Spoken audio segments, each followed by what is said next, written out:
भाता है। बांसुरी ने कहा मुझ में कई गुण है, मैंने कई कष्ट झेले। बांसुरी ने कहा रे सखी, मेरे में कई गुण है, मैंने कई कष्ट झेले हैं। 6 ऋतुओं की मार मैंने सही। आज के नेक से कोयले में आदमी हिल गया। क्या हो क्या भैया कैसे पहुंच पाते? नहीं, अरे मर्द हो तो मर्द जैसी बात करो, मानव हो तो मानवता की बात करो। आज जो हमारी सीमा पर, बॉर्डर पर माइनस टेम्परेचर में, जहां 35 डिग्री सेल्सियस डिग्री माइनस, वो बॉर्डर पर पहरा दे रहे हैं, वो भी हमारे तो बेटे हैं, हमारे देश की बेटी है। मेरी बात चुभती हो मेरे बाबा। हम नेक जाड़े में हिल जाते, ये हमारी नादानी हमें छोटा कर देती है, हमारा कद बढ़ाती नहीं है, हमारा कद छोटा हो जाता है। समझ, मेरे सामने नहीं, इनके सामने नहीं, भगवान के सामने हो जाता है, ईश्वर के सामने हो जाता है। एक बांसुरी क्या कह रही है?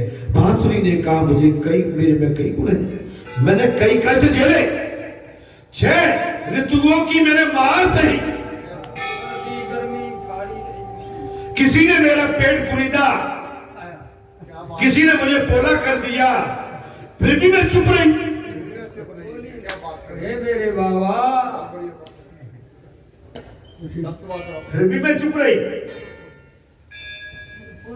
महाराज, फिर भी मैं चुप रही। मैंने कई कष्ट झेले, तो भगवान ने मुझे पसंद किया।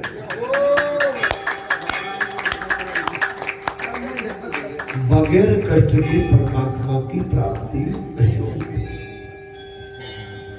सन्मार्ग, सत्यमार्ग, धर्ममार्ग, साधना, तप, तपस्या, वैराग, ज्ञान, भक्ति, सरलता, नम्रता, विनम्रता, सहजता, शीतलता, बगैर ईश्वर की कृपा के प्राप्त नहीं हो सकती। इसके लिए आपको अपने कई त्याग करने होते हैं।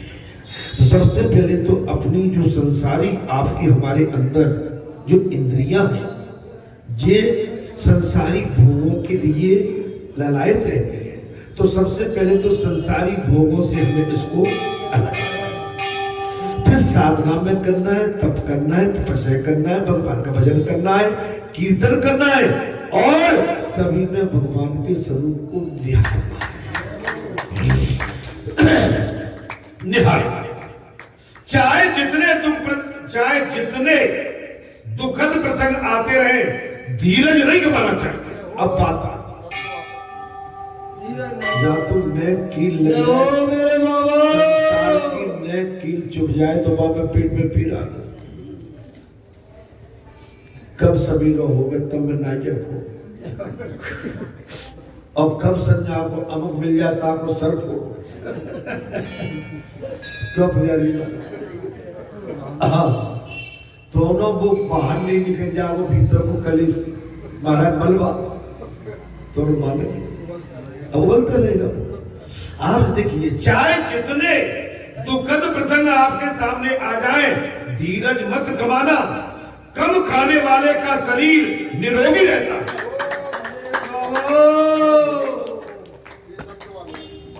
कथा में कम खाने वाले का शरीर निरोगी रहता है, तो गम खाने वाले का मन बांसुरी अपने स्वामी की इच्छा अनुसार ही बोलती है। गम खाने वाले वो अपने आप नहीं बोलती, उसको स्वामी जैसे वो स्वामी फिर जैसा गम खाता। मैं जानता हूं कभी कभी आपत्ति विपत्ति आती है, आप असहज हो जाते हैं, कुछ ऐसे बोल जाते हैं जिस शब्दावली को सोचकर आप सुनकर आपका मन कहीं न कहीं थोड़ा गड़बड़ पड़ता है, लेकिन उस समय को हटाओ, चुकाओ। अगर ऐसे बहकावे में, ऐसे फिसलावे में और इनकी बातों में पड़े तो आप भी असहज हो जाओगे।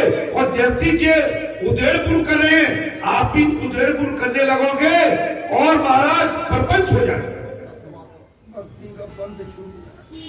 परपंच हो जाए। बचो, उनको पता ही नहीं है, उनको पता ही नहीं है कि संत की पीठ और संत की वाणी और संत का भाव, संत की तपस्या और संत की साधना और संत का त्याग वैराग्य और उसकी अटल भक्ति क्या है, ये हर संसारी जीव नहीं कर पाता।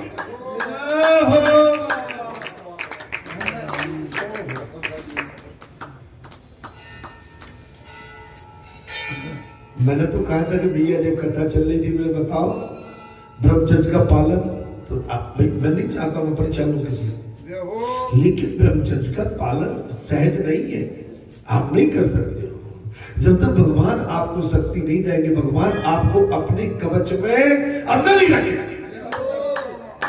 संसार तो बहका देगा, आप संसार से बच नहीं सकते। अग्नि और घी और घी अग्नि, इनके बैर है दोनों, संसार से बचना पड़ेगा। और जब तक परमात्मा की दया नहीं होगी तब तक आपका ये व्रत सफल नहीं हो सकता। नहीं मेरे हाँ, आप समझिए, इसी तरह भगवान की जो इच्छा होती है वही बोलो। भगवान की जो इच्छा है बोलो भी, बोलना नहीं आता है मत बोलो।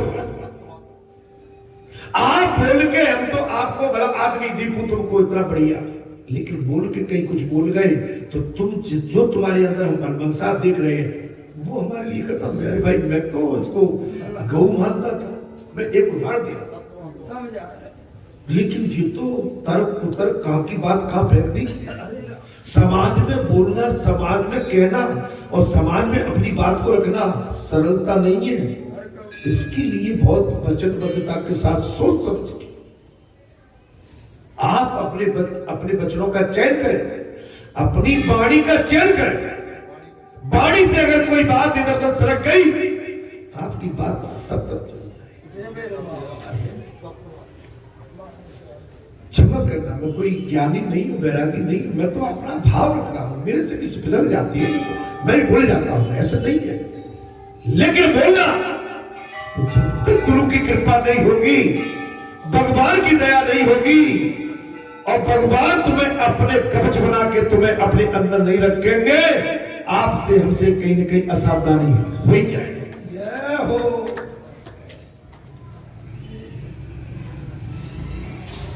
गप लड़ाने वाला अविवेकी हो जाता है, तो विवेक कहाँ रहेगा?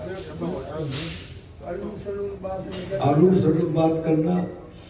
गप लगाने वाला व्यक्ति अविवेकी हो जाता है, वो स्वयं ही अपना विनाश करता है। कोई पहले कह दी बुबाता वाला, अपने हाथ से भी करता है, वो अपना विनाश खुद करता है और दूसरों को भी हानि पहुंचाता है। दूसरे का भी नुकसान समय बर्बाद। अविवेकी व्यक्ति अपना तो विनाश करता ही है, जिसे बोलना नहीं आए, कहना नहीं आए, अपना तो विनाश करता है, ये सामने वाले का भी विनाश करके उसे हानि पहुंचाता है। हम सबके स्वामी हैं ईश्वर के भक्त। गप लड़ाने वाला, अरे उनकी इच्छा कोई वाणी की जानी चाहिए, भगवान की इच्छा क्या है वो समझा। भगवान की वाणी को काटोगे तो तुम परेशान करोगे।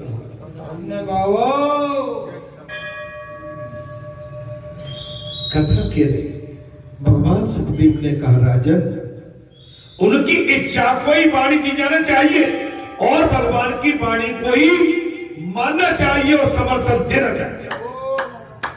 मैं अपने स्वामी की इच्छा को ही सुरों में ढालती हूं। बांसुरी ने क्या कहा? भगवान की मैं अपने प्रभु की इच्छा को ही उनके सुरों में मैं डालती हूं। सुसज्जन दुर्जन छोटे बड़े नाग, कोई भी देखो क्या कह रही है बांसुरी। सुखेरी सखी, सुसज्जन दुर्जन छोटे बड़े नाग, कस्तूरी मृग गाय सभी डोलने लगती है। मैं अपनी मधुर वाणी से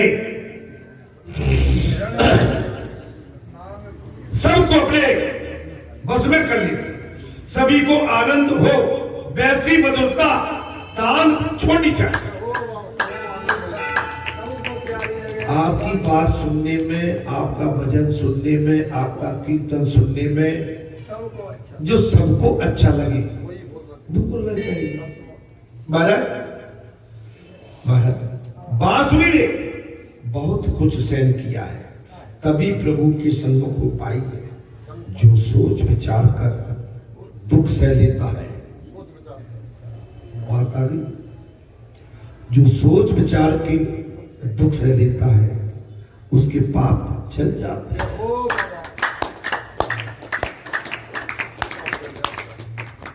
जो सोच विचार कर दुख सह लेता है उसके पाप चल जाते हैं। मधुर बोलने का निश्चित करो, मधुर बोलने का निश्चित करिए। किसी के दिल को चोट लगे ऐसा कभी मत बोलिए। सच्चे दरबार महाराज बात हुई है, मधुर बोलने का निश्चित कीजिए। ऐसी कर्कश वाणी कभी मत बोलिए जो किसी के दिल पर चोट लगे, ऐसा कभी नहीं बोलना चाहिए। लकड़ी की मार तो बुझाई जा सकती है, बुलाई जा सकती है, डंडे की मार तो बुलाई जा सकती है, किंतु शब्दों की मार हमेशा याद आ रहा है। कुछ समझ में डंडे की मार, लकड़ी की मार को हम फिर भी भूल जाएंगे, लेकिन वाणी की मार हमेशा याद रह जाती है। कुछ कठोर भी बोलना पड़े तो प्रेम से बोलो।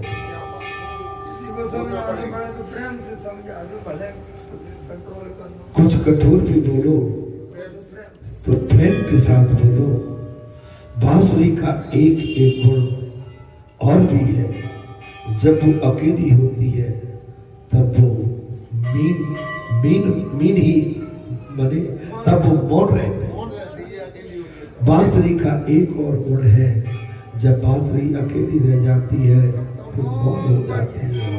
तुम भी ईश्वर के ध्यान के समय मौन का पालन करो। कई लोग तो शरीर से सावधान रहते हैं, मुंह बंद रखते हैं, किंतु मन में चलते फिरते और बोलते रहते हैं। मौन का अर्थ है मन में और कुछ नहीं रखा जाए। मौन का मतलब है मन में भी कुछ न, कि मन में कुछ रखा जाए। मन का मौन ही सर्वोच्च मौन है। महारानी बांसुरी बोल देने के बाद अपने पेट में कुछ भी रखती नहीं है। महारानी बांसुरी बोलने के बाद अपने पेट में कुछ नहीं रखती, वो आपकी साफ रहता है।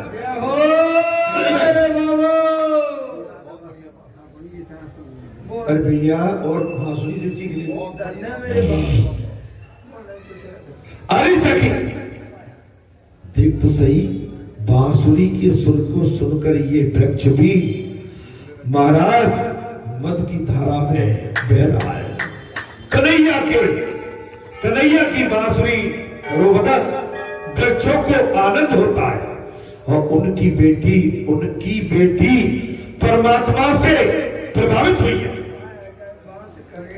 हमारी यही तो बेटी है जो भगवान के संग रह रही है, वे भी खुश है, वो भी खुश हो रहे। वृक्ष का कह रहे हैं हमारी बेटी है जो भगवान के संग रहे, जो भगवान ये हो ऐसे बोल रहे। अब बेटी पर तो बात आ गई तो बेटी की बात मुझे भी करनी पड़ेगी। बेटी तो बेटी होगी। अगर संसार में बेटी नहीं हो तो तुम सब कुआरे घूमोगे। ये मेरे बाबा, हाँ, आजकल का सिस्टम चल गया है कि बेटी पेट में आती है गर्भ में, डॉक्टर के पास सबसे बड़ा पाप। और अंदर जाके दूरबीन से चेक करा के आ जाती है और मुझे वो बात बोलना नहीं चाहिए जो मुकर बैठती है जी पाप है। और क्या है जी? ये पाप है, ये पाप है, ये ऐसे कभी नहीं करना चाहिए। अब बेटी की बात सुन लो। बेटी, बेटा वारिस है। बेटा कौन है आपका? वारिस तो बन जा। बेटा वारिस है, लेकिन बेटी पारस है।